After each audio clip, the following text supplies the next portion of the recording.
आज आपण सामनाचा अग्रलेख वाचला असेल. आम्ही तीच भूमिका मांडलेली आहे की शेतकऱ्यांच्या ज्या मागण्या आहेत, विशेषतः MSP मिनिमम सपोर्ट प्राइस आणि याशिवाय इतर काही मागण्या आहेत, त्यातलं मिनिमम सपोर्ट प्राइस हा अत्यंत महत्त्वाचा मुद्दा देशभरातला आहे. मी स्वतः 2 दिवस दिल्लीत होतो. माननीय शिवसेना पक्ष प्रमुख उद्धव ठाकरे यांच्या वतीनं शेतकऱ्यांच्या काही नेत्यांशी माझी चर्चा झाली. शेतकऱ्यांचं जे नेतृत्व आहे ते साधारण यावेळेला पंजाबातलं आहे. पंजाबातून हजारो शेतकरी निघालेले आहेत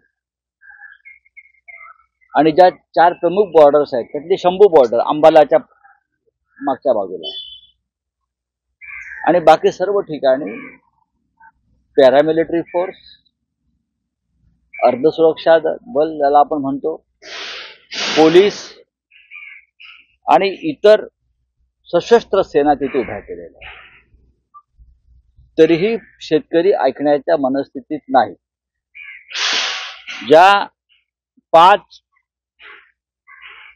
शेतमालाविषयी पियुष गोयल यांनी प्रस्ताव ठेवलेला आहे MSP संदर्भात, तो शेतकऱ्यांनी फेटाळलाय. कारण संपूर्ण देशातल्या शेतकऱ्यांसाठी तो योग्य नाही. कापूस असेल, उडद असेल, इतर काही मका आहे, त्याच्यामध्ये महाराष्ट्रामध्ये द्राक्ष आहेत, महाराष्ट्रामध्ये कांदा आहे, कापूस आहे. महाराष्ट्रातलं सुद्धा शेतीचा प्रश्न हा अत्यंत गंभीर आहे. देशातल्या राज्यानुसार शेतकऱ्यांचे प्रश्न आणि उत्पादनं वेगळी आहे. अशा वेळेला देशातल्या शेतकरी नेत्यांनी एकत्र यावं आणि या विषयावरती एकत्र येऊन सरकारकडे मागणी करावी, अशी त्या शेतकऱ्यांची भूमिका आहे. शेतकरी जर पुढे गेले, बॉर्डर क्रॉस करून, तर त्यांच्यावर गोळ्या झाडण्याची तयारी सरकारने केलेली आहे, ही माझी माहिती आहे. पण त्यांना कोणत्याही परिस्थितीमध्ये दिल्लीच्या दिशेने येऊ द्यायचं नाही असं सरकारने ठरवलंय. शेतकऱ्यांचे मुर्दे पडले तरी चालतील, पण शेतकऱ्यांच्या MSPला देण्यासाठी सरकार आपल्या तिजोरीत हात घालणार नाही. सरकारकडे इलेक्ट्रॉल बॉन्डच्या रूपाने भरपूर पैसे आहेत भाजपकडे, हजारो कोटी. PM केअर फंडामध्ये लाखो कोट्यावधी रुपये पडलेले आहेत. अडाणीला देण्यासाठी हजारो कोटीचे व्यवहार होत आहेत. पण शेतकऱ्यांच्या MSP साठी जे साधारण 2.25 लाख कोटी लागणार आहेत, त्यासाठी सरकार कोणत्याही प्रकारची तरतूद करायला तयार नाही. आणि त्याच्यामुळे आज पंजाबचा शेतकरी उठलाय. हळूहळू उत्तर प्रदेश, हरियाणा हा हिंदी पट्ट्यातला शेतकरी पुढे जातोय आणि देशभरातील शेतकऱ्यांच्या प्रश्नासाठी ते लढतायत. त्यांच्यामुळे त्यांची अपेक्षा योग्य आहे की देशातल्या शेतकऱ्यांना, विशेषतः महाराष्ट्रातल्या शेतकऱ्यांनी त्यांना पाठिंबा द्यावा. आणि मी आता या विषयावरती उद्धवजींशी बोललो सकाळी. उद्धवजी इतर नेत्यांशी चर्चा करतात. शेतकऱ्यांची या महाराष्ट्रामध्ये शेतकऱ्यांची, कष्टकऱ्यांची दिशाभूल सुरूच आहे. नाशिक जिल्ह्यामध्ये दिंडोरीच्या खासदार भारती पवार यांच्या विरुद्ध फार मोठं आंदोलन सुरू आहे. फसवणूक या निर्यात बंदीच्या संदर्भात संपूर्ण देशभरात सुरू आहे. पण महाराष्ट्र आणि पंजाब हे 2 कृषीप्रधान राज्य आहेत. तिकडल्या शेतकऱ्यांच्या उत्पादनावर देशाचं पोट भरलं जातं, पण त्यांचीच फसवणूक होते. मराठा आरक्षण जे काल देण्यात आले हे आरक्षण चुकेल असं तुम्हाला वाटतंय का? कारण शरद पवार यांनी देखील असं केलं. 2014 आणि 2018 जे तरतूद केली होती ते परत मांडण्यात आलं. फसवा फसवीचा खेळ आहे आणि ही फसवा फसवी मराठा आरक्षणापासून ते चंदीगडच्या महापौर पदापर्यंत, निवडणुकापर्यंत सर्वत्र देशात फसवा फसवी सुरू आहे. भारतीय जनता पक्ष हा फसवा फसवीच्या पायावर उभा आहे आणि ही अत्यंत गंभीर गोष्ट आहे. माझ्या माहितीप्रमाणे आत्ता दुपारी 12 वाजता जरांगे पाटलांनी त्यांच्या राज्यातल्या प्रमुख लोकांची बैठक बोलावलेली आहे आणि त्यात ते पुढील आंदोलनाची दिशा मांडतील. याचा अर्थ असा आहे, काल सरकारनं जो एक फसवणुकीचा प्रकार केला 10% आरक्षणाचा, तो मराठा समाजाला अजिबात मान्य नाही. त्यांना वाटते त्यांची फसवणूक झाली, सरकार त्यांचं समाधान करण्यात अपयशी ठरलेलं आहे. अशा वेळेला उद्या राज्यात कायदा आणि सुव्यवस्था निर्माण झाली तर सरकार गिरीश महाजन, गुलाबराव पाटील यांच्याप्रमाणे फक्त वरातीमध्ये नाचणार आहे का? हा प्रश्न आहे. मंत्री नाचतायत रस्त्यावर आणि जरांगे पाटलांचं उपोषण सुरू आहे. हा मराठा समाज अस्वस्थ आहे. हे असं नाचून का प्रश्न सुटणार आहेत का? महाराजांनी शपथ घेतली. महाराजांची शपथ खोटी आहे. बाळासाहेब ठाकरेंची यांनी अनेकदा शपथ घेतलेली आहे, आम्ही शिवसेना सोडणार नाही म्हणून. ह्या लोकांनी बाळासाहेबांच्या समाधीसमोर, बाळासाहेबांच्या मातोश्रीतल्या खुर्चीसमोर यांच्या शब्दांवरती काय विश्वास ठेवताय? कोणत्याही क्षणी आचारसंहिता लागू शकते. इंडिया आघाडी असेल किंवा महाविकास आघाडी असेल, त्या बैठकाला कुठेतरी ब्रेक लागला अजिबात नाही. महाविकास आघाडीच्या बैठका सुरू आहेत, एकमेकांशी संपर्क चालू आहे. जागा वाटपाचा तिढा सुटलेला आहे. लवकरच मला असं वाटतं राहुल गांधी यांची भारत जोडो न्याय यात्रा महाराष्ट्रात येण्याआधी जागा वाटप पूर्ण झालेलं असेल.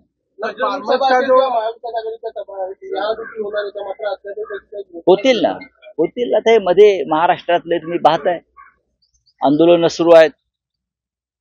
उद्धव साहेबांचे दौरे आम्ही काही ठिकाणी रद्द केले मराठवाड्यातले या सगळ्या प्रकारामुळे. तरीही उद्या आम्ही सकाळी माननीय उद्धव ठाकरे हे मराठवाड्याच्या दौऱ्यावर निघालेले आहेत. साधारण त्यांचा 3 दिवसाचा दौरा आहे. नांदेडला उतरून ते हिंगोली, परभणी अशा भागात उद्या तुम्हाला पूर्ण दौरा मी देईन त्यांचा. पण उद्या सकाळी ते मराठवाड्यातल्या दौऱ्यावर उद्धव साहेब निघाले.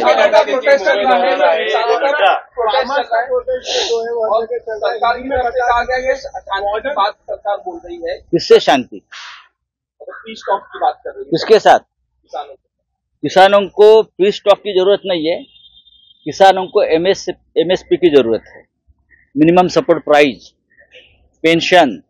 हाँ, और जो किसान 2020 के आंदोलन में मारे गए हैं, 700 किसान की डेथ हो गई है, उनके परिवार के एक सदस्य को नौकरी. लखनपुर खीरी में अजय मिश्रा टेणी और उनके लोगों ने जिस किसानों को मारा है, कुचला है, उनको पूरी तरह से नुकसान भरपाई. ये किसानों की बहुत ही महत्वपूर्ण मांग है. कौन से पीस टॉक की बात सरकार कर रही है? कौन सा पीस टॉक?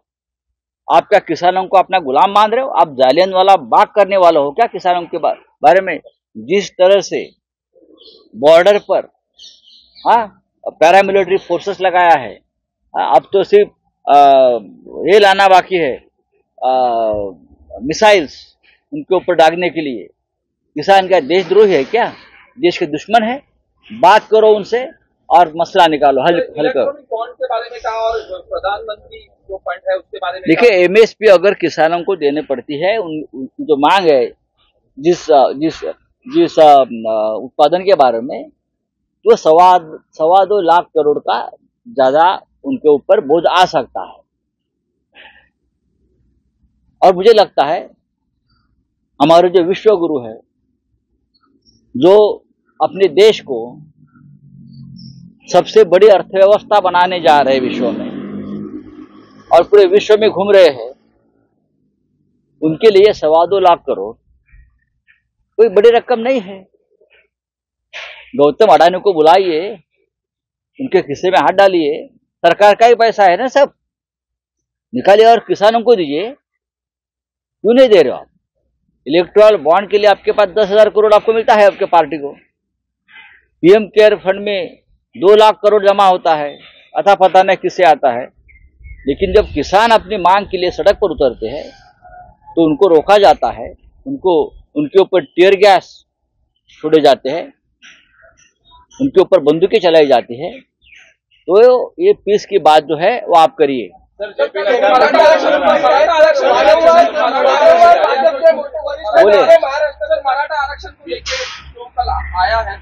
मराठा आरक्षण का फैसला नहीं है.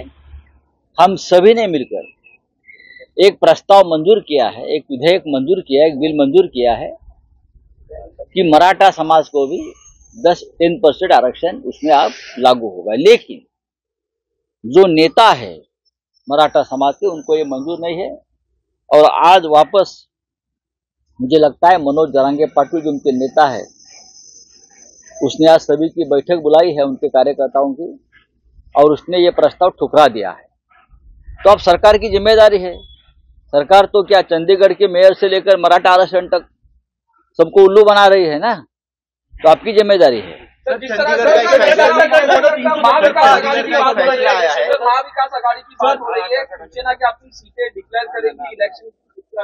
हम सब मिलकर सीटें डिक्लेयर करेंगे।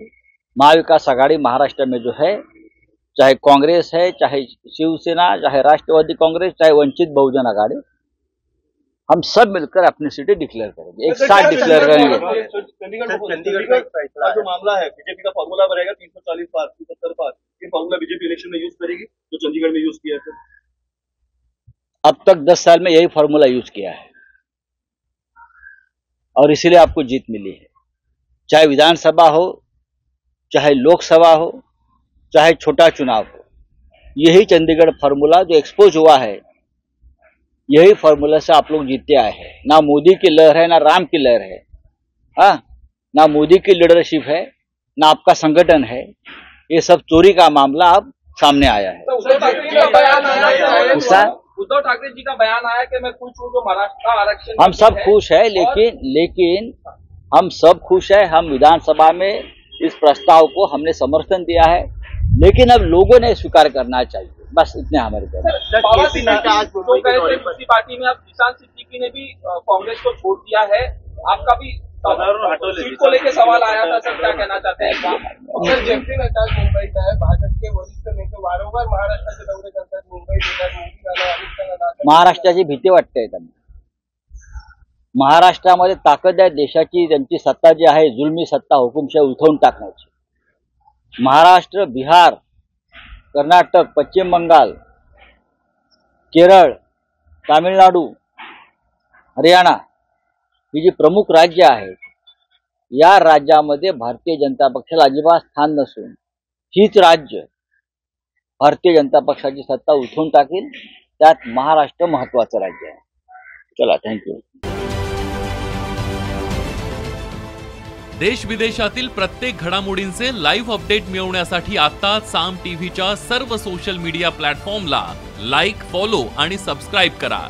तसंच सर्व नोटिफिकेशनसाठी बेल आयकॉन प्रेस करायला विसरू नका।